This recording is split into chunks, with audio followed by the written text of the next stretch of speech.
नमस्कार आदाब। आइए रूबरू करते हैं सबसे अहम और सबसे बड़ी खबर। सबसे बड़ा फैसला आज आया है और ये हो भी क्यों ना फैसला बेहद ज़रूरी इस समाज के लिए, क्योंकि देश की सर्वोच्च अदालत ने चिंता जताई है देश के अंदर नफरत फैलाने वालों में शामिल होने के लिए या उनके मददगारों पर भी। सुप्रीम कोर्ट हेट स्पीच मामले को लेकर काफ़ी सख्त नज़र आ रहा है। इसकी बानगी आज देखने को मिली। शुक्रवार को हेट स्पीच से संबंधित दायर की गई कई याचिकाओं पर सुनवाई करते हुए कोर्ट ने टीवी चैनलों के भी काम करने के तरीकों को लेकर चिंता जताई है। अक्सर आप देखते होंगे कि किसी ना किसी रूप में जब डिबेट होती है तो ऐसी बात कही जाती है या ऐसा विषय को प्रस्तुत किया जाता है कि कहीं ना कहीं दूसरे वर्ग को दबाने का काम किया जाता है या दो समाज के अंदर नफरत की भावनाएं आम नज़र आती हैं। इसी पर बहुत बड़ी चिंता जताई जा रही है, जबकि इसके साथ साथ छोटी से छोटी खबर को भी बड़ी से बड़ी बनाकर समाज में नफरत फैलाने वाले कुछ टीवी एंकर पर कड़ी नाराजगी है देश की सर्वोच्च अदालत की भी। और हर आम आदमी यही चाहता है कि देश के अंदर आपसी सौहार्द कायम हो और एकता इत्तेहाद के साथ प्यार मोहब्बत का माहौल बने, लेकिन कहीं ना कहीं इसको पलीता लगाया जाता है जब कुछ ऐसी खबरें आती हैं जो भड़काऊ होती हैं। समाज का दर्पण एक अखबार होता है, मीडिया बेहद ज़रूरी है, लोकतंत्र का चौथा स्तंभ है, लेकिन इस लोकतंत्र के चौथे स्तंभ से ही यदि समाज में नफरत फैलने लगे तो ये बड़ा चिंता का विषय है। और आज हम इसी मामले को उजागर करेंगे, क्योंकि बार और बेंच लाइव न्यूज़ पर और बार और बेंच समाचार पत्र में हमेशा हम कानून का ज्ञान अपने पाठकों को, अपने दर्शकों तक पहुंचाते हैं। कई वर्षों से प्रतिष्ठित कानूनी जगत के समाचार पत्र बार और बेंच के अंदर हम पढ़ते रहिए आईपीसी की धाराएं और महत्वपूर्ण रूलिंग का कॉलम को शाया करते हैं, जिसका मुख्य उद्देश्य यही होता है कि हम कानून को जाने और कानून का पालन करें। आइए लेकर चलेंगे आज सुप्रीम कोर्ट की बहुत बड़ी एक जो चिंता जताई है ऑनरेबल सुप्रीम कोर्ट ने। सुप्रीम कोर्ट हेट स्पीच मामले को जब शुक्रवार को सुनवाई कर रहे थे तो कई याचिकाओं की सुनवाई पर उन्होंने टीवी चैनलों के भी काम करने के तरीकों को लेकर चिंता जला दी। कोर्ट ने कहा कि सब कुछ टीआरपी से चलता है, चैनल एक दूसरे के खिलाफ प्रतिस्पर्धा कर रहे हैं। कोर्ट ने दो टूक कहा कि नफरत फैलाने वाले एंकरों को ऑफ एयर किया जाए, मीडिया समाज को बांटने का काम नहीं कर सकता। बहुत बड़ी चिंता जताई है ऑनरेबल सुप्रीम कोर्ट ने। सुनवाई के दौरान जस्टिस जोसेफ ने कहा, वे इसे सनसनीखेज बनाते हैं, विजुअल के कारण आप समाज में विभाजन पैदा करते हैं। न्यूज़पेपर की तुलना में विजुअल मीडियम ज़्यादा लोगों को प्रभावित करता है। हमारे दर्शक क्या वे ऐसे कंटेंट को देखने के लिए पूरी तरह से मैच्योर हैं?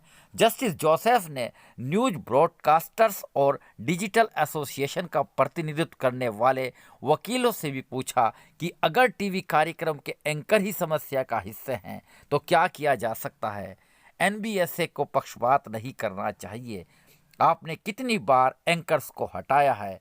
लाइव लॉ के अनुसार उन्होंने आगे कहा, एक लाइव प्रोग्राम में कार्यक्रम की निष्पक्षता की चाबी एंकर के पास होती है। यदि एंकर निष्पक्ष नहीं है, एंकर किसी पक्ष को प्रोजेक्ट करना चाहेगा तो वह दूसरे पक्ष को म्यूट कर देगा। बहुत बड़ा सवाल उठाया है इस दौरान ऑनरेबल सुप्रीम कोर्ट ने। किसी एक पक्ष पर सवाल नहीं उठाएगा और वह दूसरे पक्ष को म्यूट कर देगा। यह पक्षपात का एक अतीत है।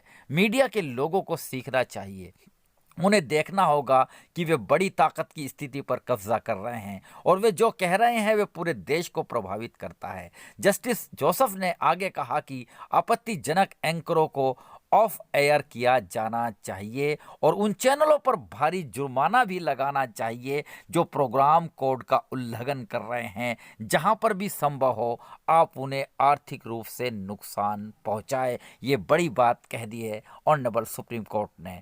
जस्टिस जोसेफ ने एयर इंडिया के विमान में पेशाब करने के आरोपी शंकर मिश्रा के खिलाफ टीवी चैनलों द्वारा किए गए शब्दों के इस्तेमाल की भी आलोचना की। उन्होंने कहा किसी का अपमान नहीं किया जाना चाहिए, सभी को सम्मान का अधिकार है। ऑनरेबल सुप्रीम कोर्ट की आज की टिप्पणी और जो सुनवाई के दौरान उन्होंने नाराजगी जताई है यकीनन सराहनीय है और एक बड़ा प्रश्न चिन्ह है। प्राय देखा जा रहा है कि छोटी छोटी घटनाओं को बड़ा संगीन बना दिया जाता है या उसको इतना उत्तेजित तरीके से पेश किया जाता है कि समाज पर उसका बुरा प्रभाव पड़ सकता है। इस बुरे प्रभाव से बचाने के लिए देश की सर्वोच्च अदालत भी अब गंभीर हो चुकी है और उन्होंने इस पर लगाम लगाने के निर्देश जारी किए हैं। हम लेकर चलेंगे आपको भारतीय दंड संहिता की बात करें। भारतीय दंड संहिता के धारा 153A में पहले से ही ऐसे लोगों के खिलाफ दंड का प्रावधान है जो समाज के अंदर नफरत पहुंचाते हैं। आईपीसी की धारा 153A की बात करें तो उनके खिलाफ लगाई जाती है जो धर्म, नस्ल, भाषा, निवास स्थान या फिर जन्म स्थान के आधार पर अलग अलग समुदायों के बीच नफरत फैलाने और सौहार्द बिगाड़ने की कोशिश करते हैं। इस धारा के तहत 3 साल की सजा और जुर्माने का प्रावधान रखा गया है। आपने देखा होगा जब हेट स्पीच के मामले होते हैं, किसी रैली में कोई स्पीच दी जाती है या कहीं भी किसी प्रोग्राम में एक दूसरे वर्ग पर आपत्तिजनक टिप्पणी की जाती है तो धारा 153A के खिलाफ मुकदमा दर्ज करा दिया जाता है। तो सबसे बड़ा सवाल है कि आखिर ऐसी नौबत क्यों आए, क्यों एक दूसरे पर लाछन लगाए जाए, क्यों समाज के अंदर नफरत फैलाई जाए, क्यों समाज में भाई को भाई से भिड़ाया जाए। क्या ये ज़रूरी है कि अपनी उपलब्धियां गिनाने के लिए, अपनी ताकत बनाने के लिए, अपनी पार्टी को लाभ पहुंचाने के लिए, अपने वर्ग को लाभ पहुंचाने के लिए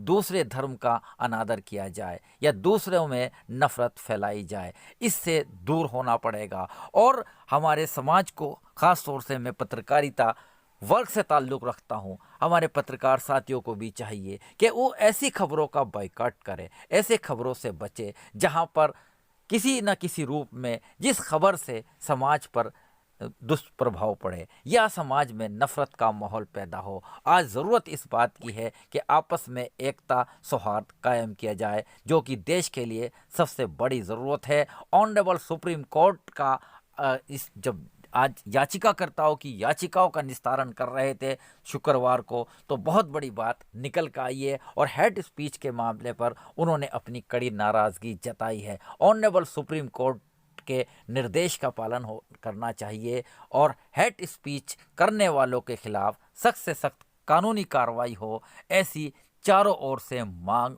उठ रही है। मेरा मकसद इस खबर को दिखाना फिर से और बताना यही है कि कहीं ना कहीं हम अपने समाज को, अपने देश को सांप्रदायिक सौहार्द तथा नफरत से बचाकर एक अच्छे माहौल में सर्वशक्तिशाली बनाए। बने रहेगा मेरे साथ आरिफ शीश महली, चीफ एडिटर, बार और bench and news in today Lucknow, Muzaffarnagar. लेके चलेंगे एक दूसरी बड़ी खबर से। इलाहाबाद हाई कोर्ट ने बहुत बड़ा फैसला और बड़ी पहल आज की है। 68,500 सहायक शिक्षक भर्ती मामले में हाई कोर्ट की सराहनीय पहल। नियुक्ति के आधार पर वरिष्ठता सूची तैयार करने का आदेश दिया गया है। कोर्ट ने बेसिक शिक्षा सचिव के 25 जून 2022 के आदेश को रद्द कर दिया है। आदेश में नए स्थान पर तैनाती के अनुसार वरिष्ठता सूची तैयार करने को भी कहा गया है। ये आदेश न्यायमूर्ति आशुतोष श्रीवास्तव ने दिनेश सिंह सहित 31 याचिकाओं को एक साथ निस्तारित करते हुए दिया है। तो अब 68,500 सहायक शिक्षक भर्ती मामले में ये हाईकोर्ट की एक बड़ी पहल है जिसका लाभ बहुत से सहायक अध्यापकों को मिलने वाला है। बने रहिएगा मेरे साथ। आइए लेकर चलेंगे जनपद मुजफ्फरनगर। जनपद मुजफ्फरनगर में आज सराहनीय कार्य हुआ। आज दोनों मंत्रियों ने डीएम की मौजूदगी में सामाजिक अधिकारिता शिविर में सहायक उपकरण का वितरण किया। ये एक बड़ी राहत है उन दिव्यांगजनों के लिए जो कहीं ना कहीं किसी रूप में बेसहारा हैं।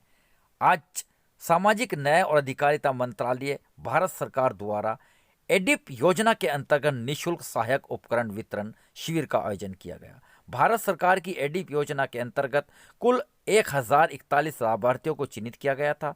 इन पूर्व चिन्हित लाभार्थियों को लगभग 1,64,00,000 के 2500 से अधिक सहायक उपकरणों का निःशुल्क वितरण किया गया। मुजफ्फरनगर में आयोजित कार्यक्रम का शुभारंभ मुख्य अतिथि के रूप में डॉक्टर संजीव कुमार बालियान, जो कि केंद्रीय राज्य मंत्री हैं, वो रहे। इनके साथ साथ ही विशिष्ट अतिथि राज्य मंत्री कपिल देव अग्रवाल मुख्य रूप से पहुंचे थे। साथ ही पिछड़ा वर्ग कल्याण एवं दिव्यांगजन सशक्तिकरण विभाग के राज्य मंत्री नरेंद्र कश्यप मुख्य रूप से पहुंचे थे। लेकिन यहाँ पर जिलाधिकारी चंद्रभूषण सिंह के अलावा सीडीओ तथा एडीएम और विभागीय अधिकारी कर्मचारी मौजूद थे।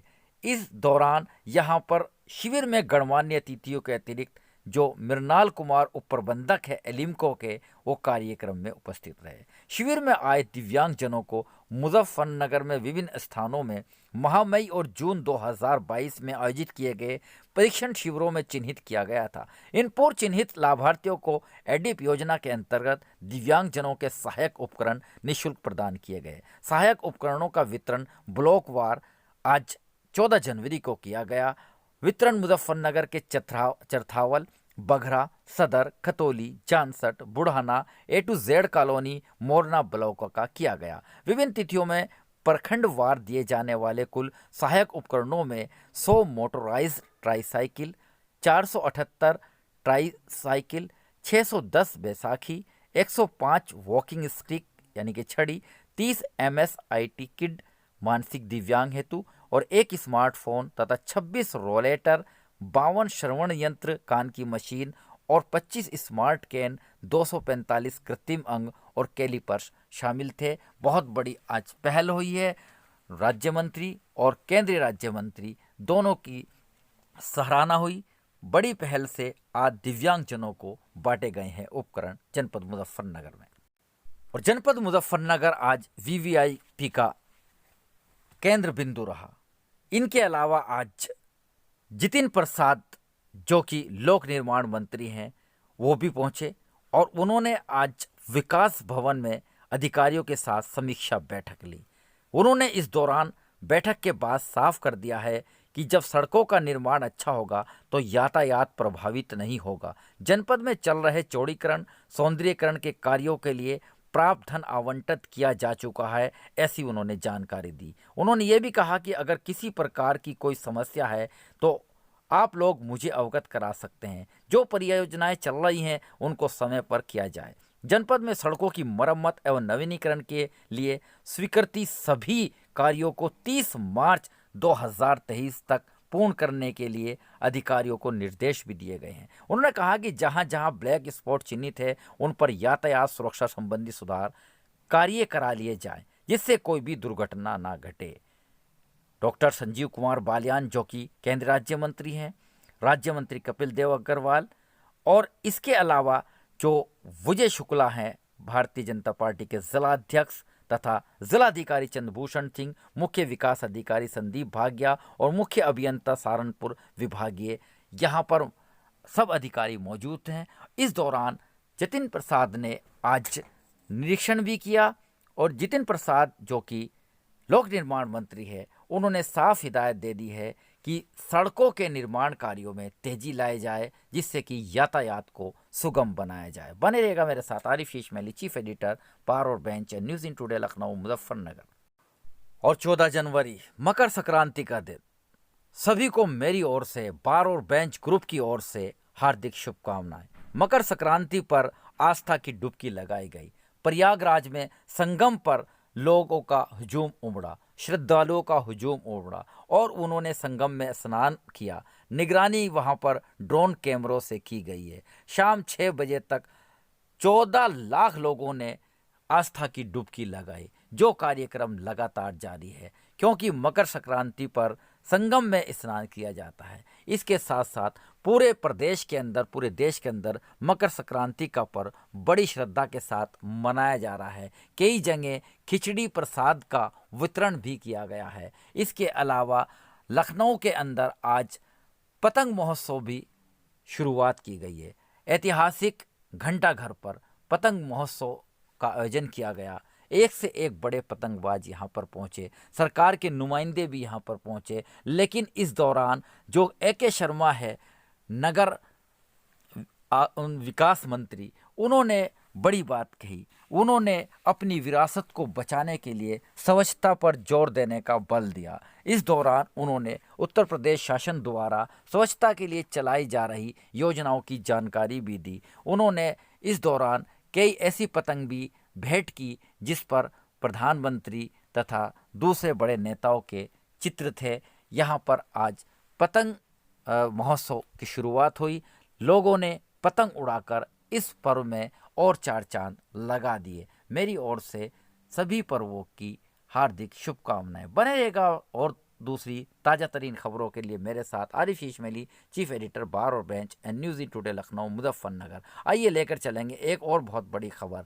यातायात सप्ताह के तहत और यातायात में दुर्घटना ना हो, इस बाबत आम जन को जागरूक करने के लिए, आम जन को बताने के लिए कि किस प्रकार यातायात के नियमों का पालन किया जाए, शपथ दिलाई गई। देख सकते हैं किस प्रकार अधिकारी शपथ दिला रहे हैं। क्या कहा अपनी शपथ में, सुने और उसका पालन करें। हाथ इतना जो उठा लेंगे। मैं शपथ लेता हूँ कि सड़क पर वाहन चलाने से पहले सभी सुरक्षा संबंधी बातों का ध्यान रखूंगा।